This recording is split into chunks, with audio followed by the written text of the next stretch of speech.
Perempuan-perempuan yang salihah versi Al-Quran. Pertama, surah An-Nisa ayat 34. Fassalihatu qanitatun hafidhatul lil ghaibi bima hafizallah. Wanita yang salihah adalah wanita yang taat kepada Allah Subhanahu wa taala dan menjaga diri ketika suami tidak ada. Taat kepada Allah artinya sami'na wa ata'na. Kami dengar ya Allah, kami taat ya Allah. Apapun yang Allah perintahkan kita lakukan, apapun yang Allah larang kita tinggalkan. Pertama, dan menjaga diri ketika suami tak ada artinya setia. Engkau mungkin bisa setia, bisa baik pada saat suamimu ada, tapi belum tentu ketika suamimu pergi engkau bisa setia, teman-teman sekalian. Ada pasangan-pasangan muda yang suaminya begitu khawatir. Nih hati-hati, kalau suaminya udah posesif, berarti mungkin salah satu indikasi suami nggak percaya sama kita. Mama, di mana sama siapa? Tolong kirim foto-fotonya lagi sama siapa aja, Mah. Tolong laporan setiap 2 menit sekali. Tolong kalau telepon video call aja. Saya mau lihat sekelilingnya seperti apa. Ini mungkin suaminya nggak percaya sama istrinya.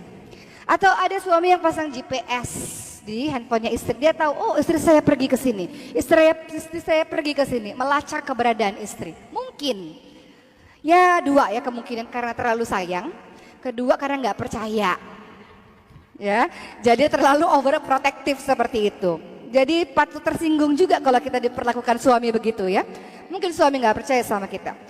Jadi ciri menjadi wanita yang dirindukan syurga pertama An-Nisa 34, yakni adalah orang yang taat pada Allah dan menjaga diri ketika suami tak ada, setia.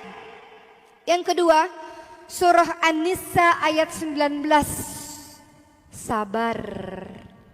Fa in karihtumuhunna. Terus apa lagi? Wa asa an takrahu syai'an wa yaj'alallahu fihi khairan katsiran. Kita baca surat An-Nisa ya. Surah An-Nisa ayat 19.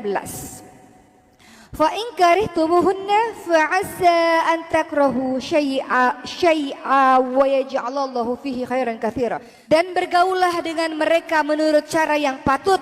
Jika kamu tidak menyukai mereka, maka bersabarlah. Karena boleh jadi kamu tidak menyukai sesuatu, padahal Allah yang menjadikan kebaikan yang banyak padanya. Untuk menjadi perempuan-perempuan yang dicintai Allah, Rasulnya, dan juga suami kita adalah sabar. Kalau nggak sabar dalam pernikahan, udah bubar. Betul nggak Bu? Kalau nggak sabar, udah bubar dari awal. Jadi kalau ada orang yang bilang, Boki kasih saya dong nasihat pernikahan. Saya juga pernikahannya baru sebentar, tapi mungkin saya bisa kasih beberapa nasihat. Apa itu? Sabar, sabar, sabar, sabar, sabar. Bener gak Bu? Ibu-ibu yang sudah berumur pernikahannya puluhan tahun, sabar. Anak-anak yang baru menikah di awal-awal pernikahannya, kenapa banyak bubar? Gak sabar. Bener Bu? Emang begitu, gak ada cara lain. Ini Al-Quran yang nyuruh kok. Pergaulilah pasanganmu dengan cara yang baik. Terus kalau ada apa-apa yang kamu gak suka, sabar. Udah gak ada kata lain, sabar. 2 orang disatukan dari pengalaman hidup berbeda, keluarga yang mungkin berbeda, pendidikan mungkin berbeda, semuanya berbeda. Ya, kita bukan cari persamaan, kita cari yang bisa saling melengkapi. Saya cerewet, situ pendiam.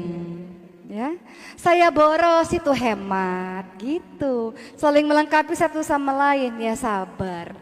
Kenapa kata Rasulullah banyak perempuan-perempuan yang masuk ke dalam nerakanya Allah? Karena mereka ketika ngelihat suaminya buat salah satu aja, perempuannya, istrinya mengatakan, suamiku, aku tidak pernah melihat kebaikan apapun dalam dirimu. Semuanya buruk dan diungkit-ungkit semua kesalahan yang lalu. Ini perempuan kadang kalau suka berantem, berantemnya masalahnya yang A, tapi diungkit semua yang kemarin. Suami buat salah satu, hilang semua kebaikannya. Itulah kata Rasulullah, banyak perempuan-perempuan masuk ke dalam nerakanya Allah karena apa? Suami cuma punya satu salah, tapi seakan-akan kesalahannya semuanya. Itulah istri yang gak pernah bersyukur kepada sang suami. Jadi nomor 2, ciri dari perempuan yang salihah adalah surah An-Nisa ayat 19, yaitu sabar dan berbuat baik kepada pasangan. Ciri yang ketiga, perempuan-perempuan yang salihah adalah dalam surah Al-Ahzab ayat 33, yaitu perempuan-perempuan yang betah di rumah, gak suka keliaran kemana-mana. Kalimatnya adalah waqorna fi buyutikunna. Perempuan-perempuan paling baik adalah memang di lantai rumahnya sendiri. Banyak perempuan-perempuan di luar sana, kalau di sini kan solehah semua, betah di rumah. Tapi kalau perempuan-perempuan di luar sana, di rumah itu pusing, stres kalau di rumah. Ini belakangnya ini panas kalau di rumah itu. Jadi hobinya suka keluar keliaran. Dan kalau pergi tuh nggak laporan, nggak izin maksud saya, tapi laporan. Bedakan antara izin dan laporan. Pak, saya lagi di mall nih, lagi jalan-jalan. Udah ya Pak. Kan yang penting saya udah ngasih tahu sama teman-temannya 2 jam 3 jam. Lagi nongkrong-nongkrong aja, minum-minum kopi. Itu namanya laporan atau minta izin? Laporan, bedakan minta izin sama laporan. Ibu sebelum keluar rumah izin dulu, boleh enggak? Kalau udah di mall ya suaminya bilang enggak boleh, ya gimana udah di mall? Ya. Jadi bedakan antara izin dan laporan. Sebelum keluar rumah harus minta izin dulu. Jadi ciri yang ketiga, perempuan-perempuan yang solehah adalah waqarna fi buyutikunna, betah di rumah. Boleh nggak keluar rumah? Boleh, dengan syarat dan ketentuan berlaku, yaitu adalah mendapatkan izin dari sang suami. Janjinya Pak izin ya 2 jam, ya 2 jam. Jangan nambah-nambah jamnya. Ini izinnya majelis taklim, tapi sekalian habis itu arisan, sekalian habis itu nggak tahu lagi pergi kemana. Ya kalau izinnya majelis taklim ya majelis taklim, selesai nih kajian pulang ke rumah. Ya, kecuali izinnya memang udah dengan yang lain-lain gitu. Waqarna fi buyutikunna, banyak di rumah teman-teman sekalian. Kemudian ciri perempuan-perempuan yang salihah yang berikutnya adalah dalam surat Al-Hujurat ayat 12. A'udzu billahi minasyaitonir rajim. Ya ayyuhalladzina amanu jtanibu katsiran minadh-dhonn inna ba'dadh-dhonni itsmun wa la tajassasu wa la yaghtab ba'dukum ba'dha ayuhibbu ahadukum ay ya'kula lahma akhihi maitan fakarihtumuh. Wahai orang-orang yang beriman, Ibu orang-orang beriman bukan? Teman-teman sekalian yang masih muda orang-orang beriman bukan? Ya, kalaupun belum nikah ini adalah pelajaran pranikah ya teman-teman sekalian ya. Kan banyak yang muda-muda, waduh aku belum nikah dikasih materi suami-suami istri-istri begini. Ini adalah materi pranikah. Apa yang dikatakan dalam surah Al-Hujurat ayat 12, ibu-ibu sekalian, wahai orang-orang yang beriman, jauhilah kebanyakan dari prasangka, karena sebagian dari prasangka adalah dosa. Tuh, yang suka suuzon, dikit-dikit suuzon, dikit-dikit suuzon. Suami pulang telat suuzon, suami nggak ngabarin suuzon. Ini khususnya pada pernikahan muda tuh begitu, dikit-dikit suuzon. Jauhilah kebanyakan dari prasangka, karena sebagian prasangka adalah dosa. Jangan cari-cari kesalahan dan jangan menggunjing. Orang-orang yang seperti ini adalah orang-orang yang seperti memakan bangkai saudaranya sendiri. Contoh, suami pulang kerja, pergi ke kamar mandi. Dia ke kamar mandi, handphonenya sama siapa? Chatting sama siapa? Instagramnya follow siapa? Tuh kan DM sama siapa? Tuh kan masih DM sama mantannya. Udah aku bilang blok gak di blok juga. Seuzon. Suamiku sama siapa tadi ketemunya? Dicek bertemannya sama siapa aja. Dicek teman-temannya siapa aja di phone number itu kan ada kan kontaknya. Sama siapa aja gitu. Suuzon. Cari-cari kesalahan terus menggunjing. Kan kadang majelis itu bukan cuma majelis taklim, tapi ada majelis gibah. Ngomongin orang. Tahu nggak? Tapi jangan cerita sama siapa-siapa ya. Ini rahasia cuman buat kamu aja loh. Ceritalah, terutama cerita tentang suami sendiri. Suamiku tuh itu, ya Allah, kok bisa ya saya dapat suami kayak gitu. Tapi kamu jangan cerita sama siapa-siapa ya. Aku tuh cuma cerita sama kamu. Nanti temennya yang ini cerita sama temen yang lainnya. Kamu jangan cerita sama siapa-siapa ya. Ini amanah, nggak boleh ceritain. Kamu tahu nggak suaminya si itu? Nanti orang yang ini cerita lagi ke sana. Satu kampung tahu urusan rumah tangga gara-gara mulut istri nggak dijaga. Maka ada kalimat di dalam Al-Quran. Ini rahasia yang keberapa ini? Kelima. Jaga aib. Hunna libasulakum wa antum libasulahun. Mereka istrimu adalah pakaian bagimu dan engkau suami adalah pakaian bagi mereka. Pakaian itu fungsinya adalah jaga aib, menutup kekurangan. Bagaimana rumah tangganya, Bu? Alhamdulillah baik-baik aja. Tutup pintu. Rumah tanggaku berantakan ya Allah. Sedih. Di depan orang banyak. Alhamdulillah baik. Doain ya semoga sakinah mawaddah warahmah. Suamiku tuh baik luar biasa. Tapi di sepertiga malam ya Allah sedih rumah tanggaku ya Allah. Gitu Bu harusnya. Ini kalau terjadi permasalahan rumah tangga curhat ke orang lain atau curhat di sosial media. Dikit-dikit sekarang posting. Tapi yang udah sepuh-sepuh sih alhamdulillah gak punya sosial media Bu ya. Bagus juga tuh gak gaul di sosial media. Karena kalau zaman sekarang punya sosmed dikit, suamiku kasih cerita di sosmed. Bikin status-status di sosmed dibaca sama satu orang di seluruh dunia ini. Ya Allah, ternyata rumah tangganya lagi berantakan.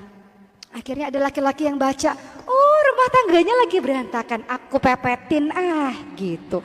Kesempatan, aku ini laki-lakiku tunggu jandamu dari dulu. Dari masa dia gadis ku tunggu jandamu, oh dia lagi ada problem, aku pepetin gitu. Membuka pintu syaitan, buka-buka rahasia rumah tangga, membicarakan aib orang lain atau aib suami sendiri. Buat apa teman-teman sekalian? Ada sebuah kisah nyata di Jeddah. Suami istri lagi bertengkar. Suaminya marah luar biasa pada sang istri, dipukullah wajah istri. Kemudian istrinya menangis, tiba-tiba terdengar bel pintu rumah berbunyi. Ketika istrinya membuka dalam keadaan sembab matanya, ternyata ibunya sang istri. Suaminya dari kejauhan deg-degan. Ya Allah, istriku ini pasti ngadu ini sama mertuaku ini nih. Bahwa tadi baru dipukul. Orang tuanya tanya kepada si perempuan ini, anakku kenapa? Kok kamu nangis matanya sembab begitu, kenapa? Istrinya mengatakan, ibu, ayah, ya Allah. Aku tuh tadi berdoa sama Allah. Aku rindu sama ibu sama ayah, udah lama gak ketemu. Aku tuh nangis karena aku rindu sama ibu sama ayah. Taunya Allah langsung menjawab doaku, aku semakin terharu. Jadi aku nangis tuh, aku rindu sama ibu sama bapak. Bahagia bisa ketemu sama ibu sama bapak. Suaminya dari kejauhan, ya Allah nih istri. Padahal bisa loh istrinya ngadu sama orang tuanya itu. Aku baru dipukul, ada KDRT kekerasan dalam rumah tangga. Suamiku itu kan kalau perempuan kadang-kadang suka lebay ceritanya. Gak sesuai kenyataan, dilebih-lebihkan gitu. Orang kalau lagi marah, lagi sakit hati kan ceritanya suka dilebih-lebihkan biasanya. Tapi sang istri mengatakan, ya Allah Pak Bu, aku tuh nangis karena aku rindu sama bapak sama ibu. Suaminya luluh hatinya, istriku itu Masya Allah menyimpan aibku sendiri, ya Allah luar biasa. Makin sayang dan cintalah suami tersebut. Makanya kadang kalau kita berantem suami istri, khususnya bagi pernikahan-pernikahan muda, dikit-dikit ngadu sama orang tuanya udah kesel, kita udah buat anak lagi sama suami kita, ya. Udah baik lagi sama suami kita. Orang tuanya masih sebel, kitanya udah harmonis lagi sama suami kita. Jadi nggak perlulah cerita-cerita yang sekiranya membuat kita menjelek-jelekkan pasangan kita sendiri. Karena kata Allahunna libasul lakum wa antum libasul lahun. Kalau ada jenis istri-istri yang begini sebaiknya diapain nih Bu? Istri yang kerjanya suka ngomongin kejelekan suami terus, diapain ini sebaiknya ini? Dinasehatin atau diapain ini istri kayak gini? Diplester mulutnya. Didoain yang baik. Yang baik. Kalau Nabi Ibrahim alaihissalam gimana kisahnya? Menghadapi menantu yang mulutnya luar biasa, gak bisa dijaga. Nabi Ibrahim datang ke rumah anaknya Nabi Ismail alaihissalam. Nabi Ismail sedang pergi. Dan si perempuan ini gak tahu bahwa itu adalah mertuanya, bahwa itu adalah Nabi Ibrahim. Sang Nabi Ibrahim bertanya, wahai perempuan, anak perempuan, bagaimana keadaan rumah tanggamu dengan Ismail? Maka sang istri mengatakan, rumah tanggaku buruk, aku miskin, aku susah, suamiku gak baik. Dan semua keluhan lainnya. Apa kata Nabi Ibrahim alaihissalam? Tolong katakan kepada Ismail kalau pulang, ganti pagar pintu rumahnya. Jadi kalau istri yang cerewet, yang ngeluh terus, yang buka aib suami terus, harusnya diapain Bu? Mau diganti? Mau diganti? Akhirnya apa yang terjadi? Akhirnya Nabi Ismail paham bahwa perempuan yang begini gak bisa dipertahanin, diceraikan. Diganti dengan istri yang baru. Kemudian Nabi Ibrahim datang lagi ke rumah anaknya Nabi Ismail. Nabi Ismail sedang pergi dengan istri yang baru. Nabi Ibrahim tanya kepada istri yang baru tersebut, wahai anak perempuan, bagaimana keadaan rumah tanggamu? Alhamdulillah, semua baik. Alhamdulillah, rumah tanggaku baik. Rumah tanggaku luar biasa. Rumah tanggaku diberkahi oleh Allah. Alhamdulillah. Maka apa kata Nabi Ibrahim? Katakan kepada suamimu Ismail, pertahankan pagar pintu rumahmu. Artinya istri yang begini adalah istri-istri yang luar biasa. Pertahankanlah karena dia menjadi istri yang salihah. Jadi begitu teman-teman sekalian, ya, tak terasa sudah hampir 1 jam saya berbicara di sini. Jadi saya review lagi, ada 5 cara setidaknya bagaimana cara kita menjadi istri yang salihah menurut Quran. Yang pertama adalah An-Nisa ayat 34. Yakni perempuan-perempuan yang taat pada Allah dan perempuan-perempuan yang setia. Kedua adalah sabar. An-Nisa ayat 19. Sabar. Kalau engkau tidak suka pada sebuah perkara, Allah akan jadikan yang lain yang baik, banyak kebaikan dengan dirinya insya Allah. Kemudian yang ketiga adalah banyak-banyak di rumah, jangan keluar rumah kalau tak perlu. Surah Al-Ahzab ayat 33. Yang keempat, jangan engkau suuzon, jangan engkau cari kesalahan, jangan engkau menggunjing dalam surah Al-Hujurat ayat 12. Dan yang kelima, jaga aib suami. Dengan begitu engkau menjadi perempuan-perempuan yang dicintai oleh Allah, Rasul dan juga suami. Insya Allah menjadi bidadari-bidadari syurga, ratunya para bidadari syurga.